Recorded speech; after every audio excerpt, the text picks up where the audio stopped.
জরায়ুমুখে cancer খুব ধীরে ধীরে হয়। তবু দেশের নারীদের ক্যান্সারজনিত মৃত্যুর অন্যতম প্রধান কারণ এটি। বিশেষ করে সমাজের নিম্ন ও নিম্নমধ্যবিত্ত পরিবার এবং শিক্ষাদীক্ষায় অনগ্রসর নারীরা এ রোগে বেশি আক্রান্ত হয়ে থাকেন। তবে সহজে এবং খুব কম খরচে আক্রান্ত হওয়ার আগে ও প্রাথমিক পর্যায়ে ক্যান্সার রোগ শনাক্ত করা যায়। এতে ক্যান্সার নিরাময় হওয়ার সুযোগ থাকে প্রায় শতভাগ। রোগের পর্যায় যত বাড়তে থাকে, রোগ নিরাময়ের সম্ভাবনা ততই কমতে থাকে। কেন হয়? হিউম্যান প্যাপিলোমা ভাইরাস এইচপিভি গোত্রের একটি ভাইরাস জরায়ুমুখ ক্যান্সারের জন্য দায়ী।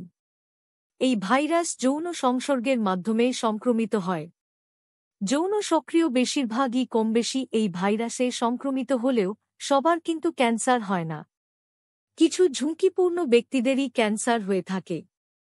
ক্যান্সারের ঝুঁকি বা রিস্ক ফ্যাক্টরগুলো হল: বাল্যবিবাহ বা কম বয়সে সহবাস, অধিক সন্তান ধারণ এবং ঘন ঘন সন্তান প্রসব, বহুগামিতা, ধূমপান, দীর্ঘদিন একনাগাড়ে জন্মনিয়ন্ত্রণ বড়ি সেবন, নারী প্রজননতন্ত্রের সংক্রমণ। এইচআইভি/এইডস রোগে আক্রান্তদের মধ্যে ঝুঁকি বেশি। কিভাবে বুঝবেন? প্রাথমিক অবস্থায় এই রোগের কোনো লক্ষণ নাও থাকতে পারে। সেজন্যই নারীদের স্ক্রিনিং জরুরি। তবে সহবাসের পর রক্তক্ষরণ, মাসিক পুরোপুরি বন্ধ হয়ে যাওয়ার পর পুনরায় রক্তপাত শুরু হওয়া, অনিয়মিত বা অতিরিক্ত রক্তস্রাব, সাদা স্রাব, দুর্গন্ধযুক্ত বা চাল ধোয়া পানির মতো স্রাব, তলপেটে ব্যথা, কোমরে ব্যথা, হাড়ে ব্যথা, যোনিপথ দিয়ে প্রস্রাব বা পায়খানা নির্গত হওয়া, প্রস্রাবের সঙ্গে রক্ত যাওয়া ইত্যাদি উপসর্গ দেখা দিলে দ্রুত চিকিৎসকের শরণাপন্ন হওয়া উচিত। প্রতিরোধে করণীয়: ১. প্রতিষেধক ৯ থেকে ৪৫ বছর বয়স পর্যন্ত এইচপিভি টিকা দেওয়া যাবে। যৌন মিলন শুরুর আগেই এই টিকা নিলে সবচেয়ে বেশি কার্যকরী। টিকাটির ৩টি ডোজ রয়েছে। ১৫ বছরের আগে দেওয়া সম্ভব হলে দুটোতেই প্রতিরোধ সম্ভব। এবছরে বাংলাদেশ সরকার বিনামূল্যে কিশোরীদের এই টিকা দেওয়া শুরু করার পরিকল্পনা নিয়েছে।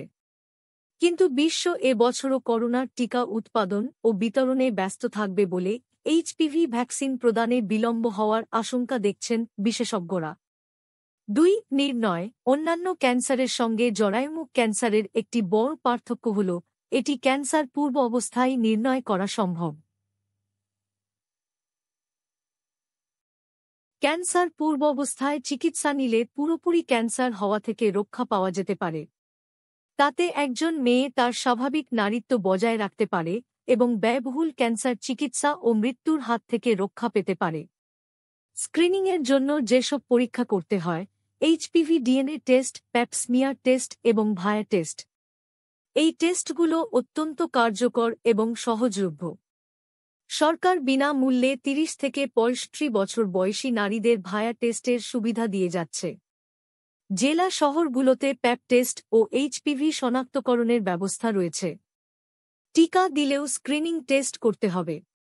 এই টেস্টগুলো ৩ থেকে ৫ বছর পর করা হয়ে থাকে। তাই প্রয়োজন সচেতনতা। বেশিরভাগ ক্ষেত্রেই আমাদের নারীরা জরায়ুমুখ ক্যান্সারের অ্যাডভান্সড স্টেজে বা অনেক দেরিতে চিকিৎসকের কাছে আসেন, অনেক ক্ষেত্রেই যখন আর সফল চিকিৎসা দেওয়া সম্ভব হয় না।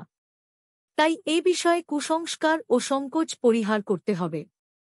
চিকিৎসা: জরায়ুমুখ ক্যান্সারের চিকিৎসা হিসেবে সার্জারি, রেডিওথেরাপি ও কেমোথেরাপি ব্যবহার করা হয়। নির্ভর করে রোগটি কোন পর্যায়ে ধরা পড়েছে তার ওপর। এই চিকিৎসাগুলো বেশ ব্যয়বহুল এবং যন্ত্রণাদায়ক। তাই প্রতিরোধ ও ক্যান্সার পূর্ব অবস্থায় নির্ণয় করার দিকে সর্বোচ্চ মনোযোগ দিতে হবে। জরায়ুমুখ ক্যান্সার সচেতনতা মাস: জানুয়ারি জুড়ে বিশ্বের বিভিন্ন দেশে জরায়ুমুখ ক্যান্সার সচেতনতা মাস পালিত হয়। এই ক্যান্সার সম্পর্কে মানুষকে সচেতন করতে নানা কর্মসূচি নেওয়া হয়ে থাকে।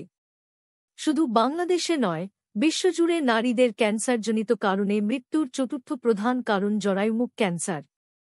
২০২০ সালে বিশ্বে ৬ লাখের বেশি নারী এই ক্যান্সারে আক্রান্ত হন। এর মধ্যে প্রায় ৩.৫ লাখ নারী মারা যান। একই সময়ে বাংলাদেশে আক্রান্ত ও মারা যাওয়া সংখ্যা যথাক্রমে ৬,২৬৮ ও ৪,৯৭১। অথচ জরায়ুমুখ ক্যান্সার প্রাথমিক অবস্থায় নির্ণয় করে সম্পূর্ণ সুস্থ হওয়া সম্ভব। এই ক্যান্সার নির্মূলের লক্ষ্যে বিশ্ব স্বাস্থ্য সংস্থা কিছু কর্মপরিকল্পনা গ্রহণ করেছে। ক্যান্সার নির্মূল বলতে বোঝায় প্রতি লাখে বছরে 4 জনের নিচে নতুন করে ক্যান্সারে আক্রান্ত হওয়ার হারে নামিয়ে আনা। এজন্য গৃহীত কর্মসূচিগুলো হল: 1. টিকা কার্যক্রম, 15 বছরের মধ্যে 90% কিশোরীর এইচপিভি ভ্যাকসিন প্রদান সমাপ্ত করা। 2. স্ক্রিনিং, 70% নারীকে জীবনে অন্তত 2 বার মানসম্পন্ন স্ক্রিনিংয়ের আওতায় আনার ব্যবস্থা করা। 3. চিকিৎসা, 90% ক্ষেত্রে ক্যান্সার পূর্ব অবস্থায় শনাক্ত করার মাধ্যমে সফল চিকিৎসা প্রদান এবং 90% নারী যারা ক্যান্সারে আক্রান্ত তাদের চিকিৎসার আওতায় আনা।